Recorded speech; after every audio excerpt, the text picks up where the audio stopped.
Okay, well, this is episode 2 on the marriage. So, marriage is what brings us together today. Two of. That's a good one. Okay. All right, now you ready? Ready. Okay, welcome back. This is Bible Time with Larry and Pam. Today we're going to cover our second episode, probably second of 3 on marriage.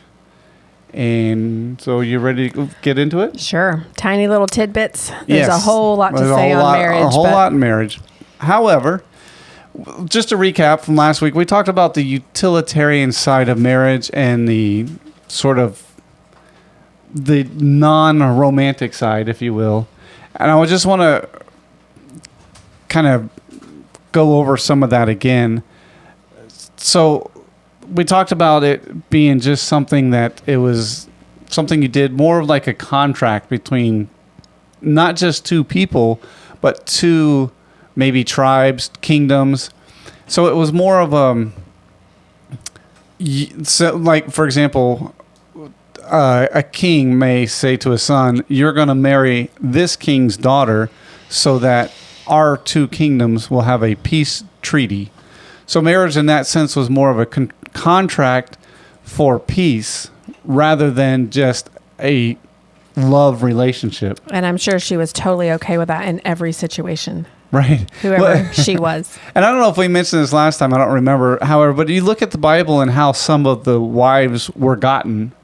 For example, David's first wife, he got her by killing Goliath. King Saul said to the man who can kill this giant, I'll give him my daughter in marriage. King Saul didn't ask his daughter what she felt about that. What if it was some gnarly looking dude? Right. It didn't matter. It'd be disgusting. But Right. you would still do it, I guess. But she would have had to. It was so in that sense, marriage became a contract.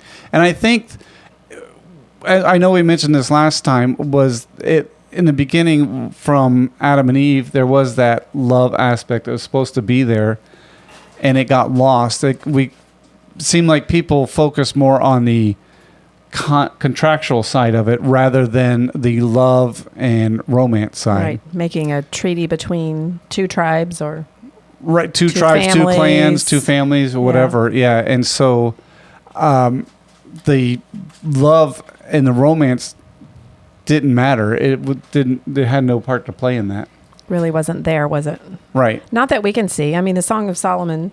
Yeah, there was that part in Song of Solomon. Passion stuff in that. And there were some nod. Right, and there were some hints at that. We read like in Proverbs and things. And the fact that Adam recognized it when he said, this is now bone of my bone, flesh of my flesh. For this cause shall a man leave his father and mother and cleave to his wife, and the two shall become one. So there was that. That wasn't a contract. That was something a man and a wife would join together. Right. Now we look at the Bible. In the New Testament we see the word betrothal, and that has a more of a contract aspect to it. Much more than we have today. Right. Our engagement is not like when the couple gets engaged. It's not the same. A betrothal was a contract. It's sort of like, and I don't get offended at this because I'm not comparing somebody to a house. However, it's sort of like buying a house, right? When you put a contract, like if you're selling a house and I want to buy it and I put a contract on it, I have a vested interest in the house now. You cannot go and alter the house in any way unless we agree upon it. Right? Right. That would make sense. Because now I have an interest in the house and the way it was. If you go and alter it, you've altered the contract. Just like in a betrothal, I make a contract, I put, and like buying a house, I put earnest money down. And in fact, in some states, it depends on how the contract is written. But if I put a contract down and I put earnest money down, let's say I put $10,000 down, and I want to back out of the contract, I can do that. But in doing so, I forfeit my $10,000. You get the $10,000. However, if you want out of the contract, You can, but it's going to cost you. You have to give me my $10,000 back plus an additional $10,000 back. So the betrothal now, it's that legal binding contract.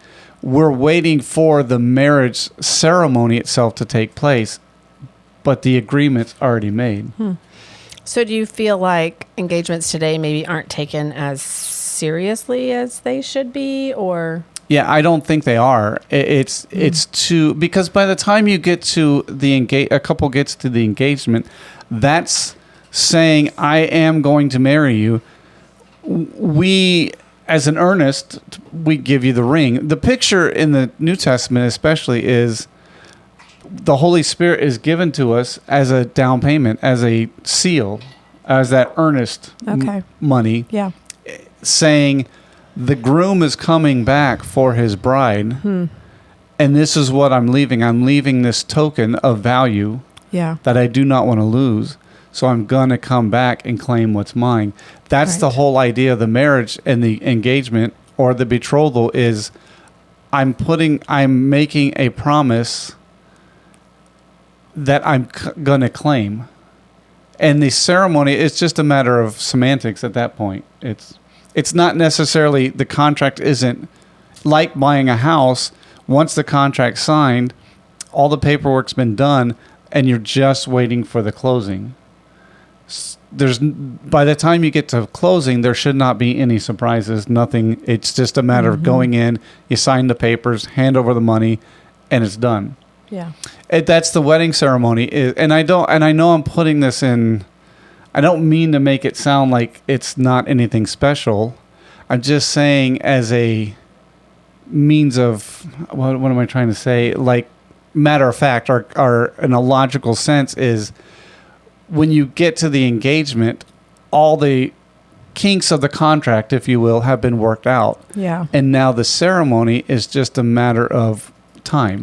Yeah. And I do feel like maybe in our circles there is not getting the kinks worked out before taking that next step.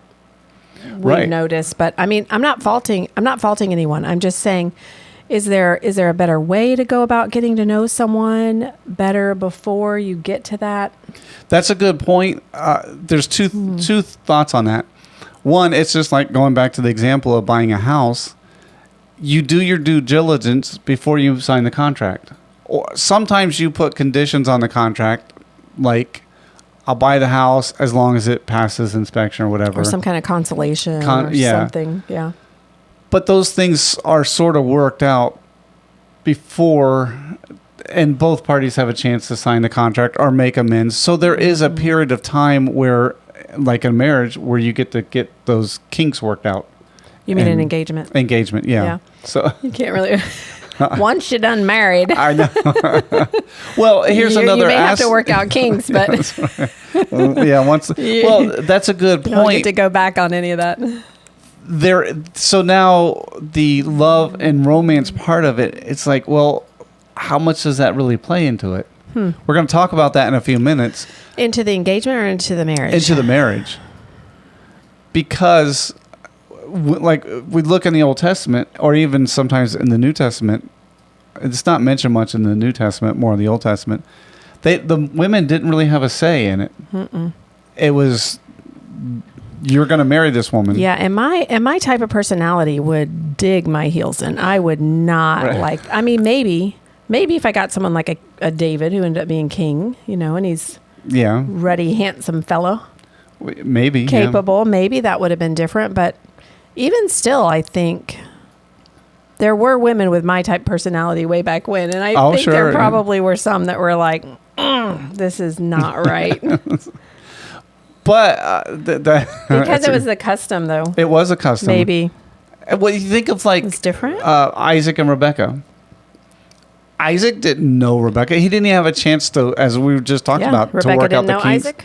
She didn't know him. She didn't know what it wasn't like from Adam. They say that's right. It wasn't like Eliezer could take a picture or a video, take his phone out and say, "Hey, this is who you're going to marry. Watch this video." Yeah, and hear all his great qualities, and here's his resume. No, it's my master Abraham is part of this family. He wants his son to marry somebody within the family. Yeah. Your daughter, Rebecca, fits the bill. Does she want to marry him? Yeah. And they Does that agree? matter if that goes off? No. You sure? Yeah. Is it still recording? We'll have to edit that. This bleeped out, but it's still going. Like the screen bleeped out. What bleeped out? The screen. It went on red. It went on what? It just rested, or Does that matter? No. Okay. I mean, you can change the setting, but yeah, it's still it's over. Okay. Sorry. How was it going? Oh, Rebecca. So Rebecca, she didn't have a. She had a say. She could have said yes or no, but there was no chance to get to know Isaac. It was, I'm going to go marry this man, and we're going to make it work. Yeah. The chance was afterwards. Now I'm going to say this, and I don't mean this to be blasphemous or disrespectful in any way. And I mentioned this last week. The Bible, it took on a different emphasis, especially in the Old Testament. It didn't focus so much on the husband and wife relationship. Although Rebecca had a duty as a wife to do something, to perform as a wife, and Isaac had a duty as a husband to perform as a husband. We see that later when God gave Moses the law, that there were responsibilities for a man. If he was going to take a woman, he had certain obligations he had to fulfill. And the same thing in the book of Ruth, when Boaz was going to be the kinsman redeemer, there was one other person that was closer that had first choice. Mm-hmm. And when Boaz says, oh, and by the way, you have to take the daughter, Ruth, the guy's like, you know what, never mind. So because he knew there were certain obligations he had to fulfill and he wasn't willing to do that, therefore it went to Boaz. So they had to fulfill the law in that regard. That was a funny contractual exchange in and of itself. Yeah, it was, yeah. So now, going back to, women didn't really have much of a say. Now today they do, and it's different. We live in different times, and it's a completely different scenario. But we still have to choose, and as a wife or a husband, you still have certain obligations you need to fulfill. Right. So now, and because of that, women choose wisely, because when we get into the Ephesians here, yes, pull out the trigger words like submit and reverence. Now, that's a good point. I'm glad you brought that up, because there are certain words that have been misused in the Bible. Some people say trigger words or whatever. And maybe they are, but I'm going to say this before we get into this part of it. Okay. There are things in the Bible, the way they're written, that I don't like. I would have written it differently if I did it. However, I didn't write it. It's God's design. It's the way he wanted it. It's up to us to obey. If we're going to call ourselves Christians, which is Christ followers or Christ disciples, we need to follow what he said. Amen. Whether we like it or not, it has no bearing on it. Right. I should like it, but whether I do or not has no bearing on whether I obey it or not. It's up to me to obey it. So let's look at Ephesians chapter 5, if you want to read that. Sure. How many do you want me to read of those? Go ahead and read 22 through 24. Okay, Ephesians 5, 22. No, just 20 to 3. 22 and 23. Wives, submit yourselves unto your own husbands as unto the Lord. For the husband is the head of the wife, even as Christ is the head of the church, and he is the Savior of the body. Okay, so before we go any further, there's only one command here. And I know there's other verses. We're just going to focus on this one because this is the most popular one. Yeah. There's one command that's given to the wife here. And what is it? Submit. Submit. Now, yourself unto your own husband. Right. I don't like that word. A lot of people don't. They have a problem with it. But whether I like it or not, it doesn't matter. Is that what God wants? Yes. Now, I'm going to say something else that is going to be maybe a little offensive. There's a couple theories out there, or theologies, I guess, if you will, that says that men and women are equal. And yes, to some degree they are. And they say, well, because Adam or Eve was taken out of the rib, which is on the side of Adam, which means they're equal. She's not above or below him. Okay, whatever. However, why did God create Eve? So that Adam wouldn't be alone. That and what else? To be a helpmeet. To be a helpmeet. That means Eve was to be the helper, not the equal, not the one in charge.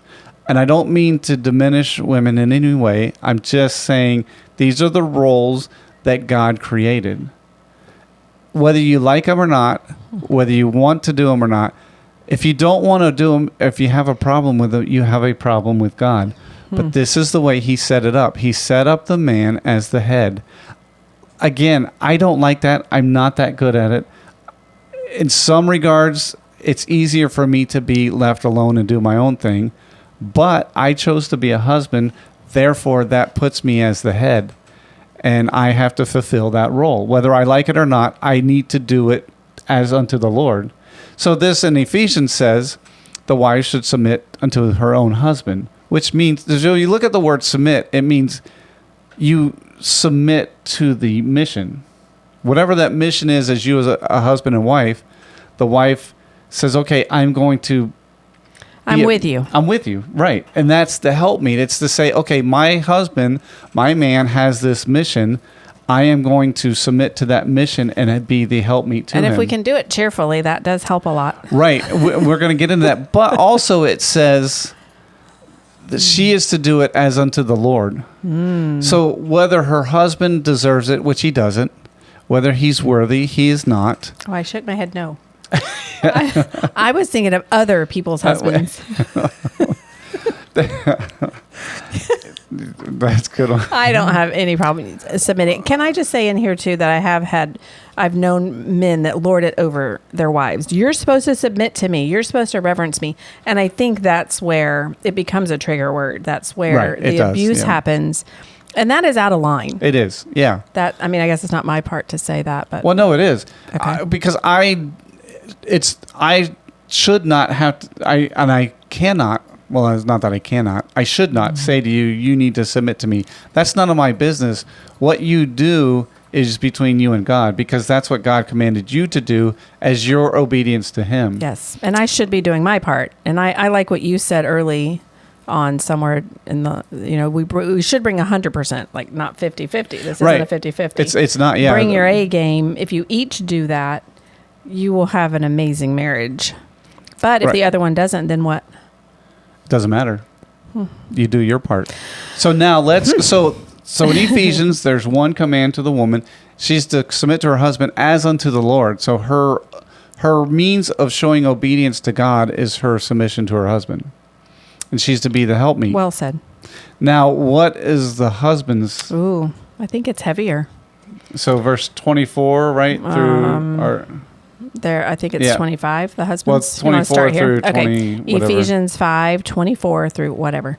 Therefore, as the church is subject unto Christ, so let the wives be to their own husbands in everything. Husbands, love your wives even as Christ also loved the church, that he might sanctify and cleanse it with the washing of water by the word, that he might present it to himself a glorious church, not having spot or wrinkle or any such thing, but that it should be holy without blemish. So ought men to love their wives as their own bodies. He that loveth his wife loveth himself. That's through verse 28. Right. So the man has a whole lot more to do.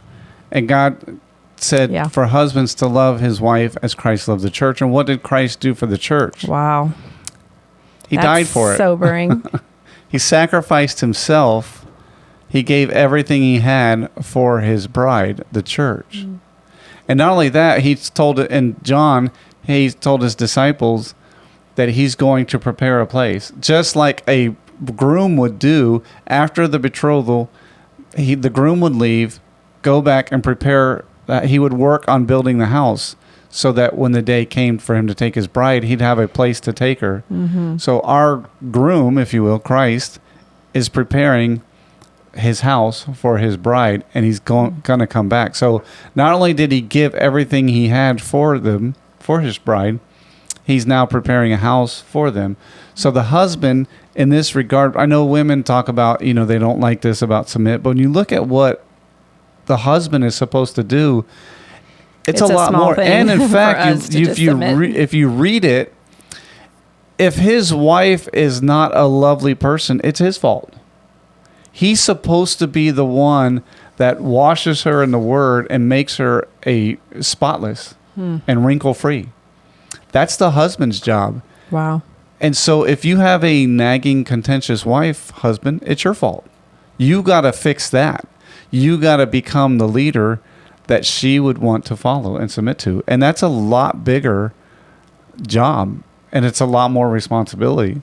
Then just submit. And that's why I said there's some things I don't like, and that's hard. And here's the thing about this: when you read these two things, these are basically the same thing, and from a different point of view. And Meaning what? Well, okay, so women, and again, I'm probably going to get a lot of slack for this, but women by nature like to be leaders. They like to take control. But what did God say in this? So that's not your role. You are to submit. Husbands, men in general, there are some men that like to lead and they like to conquer, but they don't like to be the leader they more like to say, like a military leader is, you do what I say because I'm your commander. Chop, chop, and Chop, do it chop. now. Yeah.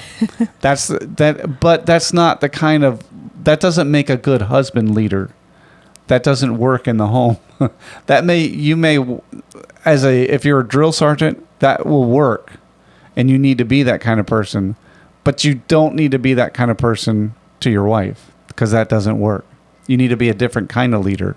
Mm-hmm. So that's why, so a man needs to say, okay, I need to be a little softer and a little tender and show love to my wife. That's not natural for a man in general. I'm speaking in generalities. Mm-hmm. So these two things are sort of like, both need to give up what is sort of natural to you and do what is unnatural, and work towards each other and work towards the common good of becoming one. Yeah. And when you do those things, when we submit to God and do these things that he's asked us to do, everybody wins. It's a win-win for everybody. So yeah, these are heavy burdens, but now I will say this. If a wife is doing her role unto the Lord, it makes it a whole lot easier for the husband to do his role, and vice versa. I'll agree. If a man is doing what God has commanded him and loving his wife and giving of himself, it makes it a whole lot easier for the wife to do her part. Yeah. So when we do our parts, that's what I mean, and we're doing it unto the Lord, it makes it a whole lot easier for... It really does. It does. And if we both do that, that's great. And I get it. That's not how it always works. But our message is to try to do that and make those decisions. Yeah, and I'm not sitting here saying I've done that or do that all the time. You've done a real good job, though. But it's, it's taken 32 years. We've had a lot of growth in that time. Next month. Yeah, 32 years. We should go somewhere. Yeah, maybe. Hey, I want to mention the one thing that you said earlier that I thought was really neat about if we operate according to the manufacturer's instructions. Yes. Things will go well with us in marriage. I just thought that was really good. Right. I mean, like, we know who the manufacturer is. I do some building and stuff, and we did a job where we had to tear things down and rebuild them. You can use, and I've done this many times, a flat blade screwdriver as a pry bar and a chisel, things like that. You can use those tools, but it's not what it's designed to do, so it doesn't operate perfectly in that scenario. Is that the best choice or the best? Right, tool? that's not the best. Use the right tool for the right job and follow the manufacturer's instructions. Yeah. So, which will bring us into... Segue. I'm going to segue into our sponsor for this one. Oh, wow. Because, like we said, you can use a screwdriver as a pry bar or a chisel. A paint can opener. All that. But just like you can run in flip-flops. But is that the best way? Right. Speaking of today's sponsor is The book. It's written by Sarah Charleston. Sarah's book. By the way, while we're on this, if you notice, the background is different this week. Mm-hmm. I should have mentioned this at the beginning. We are in transition. We're trying to get our own home studio set up so that it's just easier to record. But right now we're in the Mike Charleston show studio recording. On loan. We're on loan. But and also since we're talking about marriage, we thought what a great opportunity to promote a great book. Well, and you said that too when you were talking about the manufacturer's instruction booklet or whatever. Anyway, when you said that, well, you could run in flip flops. And you read the book. What did you think about it? Well, you know what I think about it. I think it was very well written, and it has a lot of great advice. And I love that she wrote it to her daughters. Yeah. She talks all the time with her daughters about all this stuff, life stuff, and marriage and relationships and everything. But the fact that she wrote it in a little book is really sweet. And it's a great little book. It's a quick read. Very, very nicely designed. I think did Mike design the front?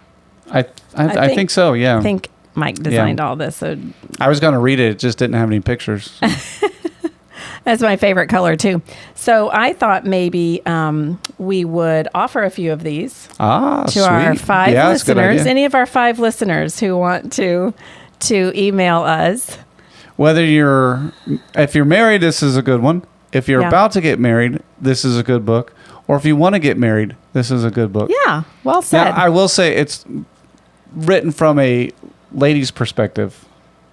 Right? Would you agree? Well, yeah. Yeah. Yeah, So for sure. So if you're a lady, I have 3 books, and if you're a guy, want to give it as a gift or whatever. But I have 3 books I'd like to give away, and we have a new email. Oh yes, good point. Because bibletimewithlarry@gmail.com was taken. Yeah.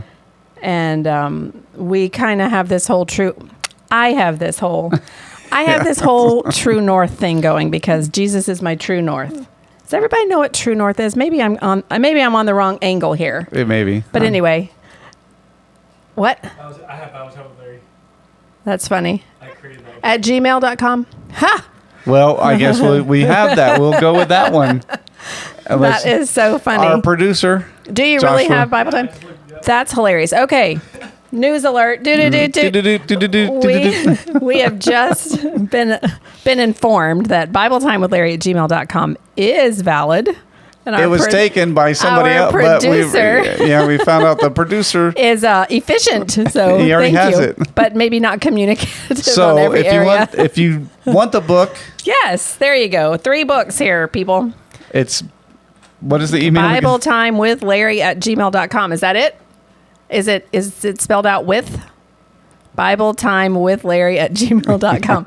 Whoever edits this thing can hopefully put that in at the bottom there. And I'd love to send some books out. So. The next show, we're going to get into more of the romance side of marriage. Ooh. And make sure you come back for that one. And the conflict resolution. Oh, marriage. That's good too. All right, so that's today's sponsor. Check it out. Yep. And if you're not one of the ones who wants it for free, it's available on, I think, Amazon. Yeah, it's on Amazon. You can email the Mike Charleston show, or you can email our show, whatever. We have those available. Yeah. Or that we can get them somewhere, somehow. We'll get them to you. Yep. Okay, now let's move on to Let's Get Personal. Let's get personal. This week, by the time this gets put out there, it will be Thanksgiving Day. Yes, it will. So we have plans for Thanksgiving? We do. What are you doing for Thanksgiving? Well, it's a good question. I'm going to eat some turkey. I guess you're going to answer for both of us because we're doing the same thing. We are. I want to go where you go. Well, yes. We're going to spend the day with friends. Close friends. Very close friends. And then on Friday night, we're going to drive down to New Orleans to the airport to pick up our daughter, Jenna Kate, and her husband, Jeremiah. Yep, pray for us. Going into New Orleans. Yeah. In the night. And they're going to spend the weekend with us. They'll leave out Monday late, well, kind of in the early evening Monday. Yes, very excited. It'll be late for them by the time they get home because they lose the hour. Yeah, they're young. They get an hour coming here, though. That's right. Yeah, they're young. So it's going to be a great weekend. Be really fun to have them. They have not been here since our new home. That's right. Yep. Yeah. And yeah, we were hoping to get more of our kids in, but Andrew just got married. They were doing some traveling. They're done traveling for a bit. Well, they had already told us, Yeah, they even before did. the wedding, not traveling for the holidays, but I'm not sure if that includes next month. But anyway, Yeah. at least Thanksgiving, they knew they wouldn't. I don't blame them. Yeah, I don't either. I miss but- them, of course, but Yeah. don't blame them. So, anything else? Oh, you're working on a project? You're going to share the project? Your eyes were red earlier, now they're not. But Yeah, I got do you salt want in to my wait? eyes. Is it a surprise? Maybe. Well, I'm just building a new dining room table. Tiny room table. Trying something different. A skill that I haven't done before. It looks Alright. good, I think. So You're doing a great job for I'm having to learning do how it to by hand. I'm learning how to do a few things like making tapered table legs. That's kind of different. The first, this is kind of funny. I'm gonna wrap it up. But the first time I did it, I forgot that when you do the tapering on the table saw, you have to do it backwards. So you need the top of the leg away from you rather than Oh. So when I did it, fortunately I had the saw blade down low because it was a thick piece of wood. It made almost a straight line down the middle from the angle because the way I started it. Whoops. Yeah. But that was your practice piece. That was my practice. Yeah. So it's turned out pretty good. Yeah. I think, maybe. I think the one leg I've seen looks really good. Yeah. But we will need more than one leg. Yeah. I was thinking, man, maybe I could do a one-legged table, but that would be weird. Yeah, weird. So yeah, I think it's going to turn out nice. I think so. It'll be different, but Yeah. maybe when it's finished, I'll put a picture on the Oh, yeah. That's show a good or idea. on Facebook or whatever. And I'm glad your eyes have cleared up from all the dust. You sneeze Yeah. a lot when you do that. Yeah, that and it's outside. It's undercover, but it's outside. And the wind was blowing, and so Oh, the okay. fine dust particles were blowing back. into my face. Yeah. so. Yeah. I think that's all we have to share That right is it. now. Yeah. Yeah. Pretty laid back. So stay tuned for the next show, which would be, like we said, the romance side We'll wrap it up. and the conflict resolution, which is important because, Extremely. as we can attest to, conflicts will come. No matter how much you think you have a perfect marriage, conflicts will come. Not between us. Yeah, not that we've had it. We've But we know observed We've known other people in Yeah, others. so, all righty. We'll see you next time. Wait, you can't end there. Oh yes, I forgot. What yes. if they are having problems? They might need to Yes, turn it. that's right. If you ever get addicted to the hokey pokey, you can always turn yourself around. Till next week.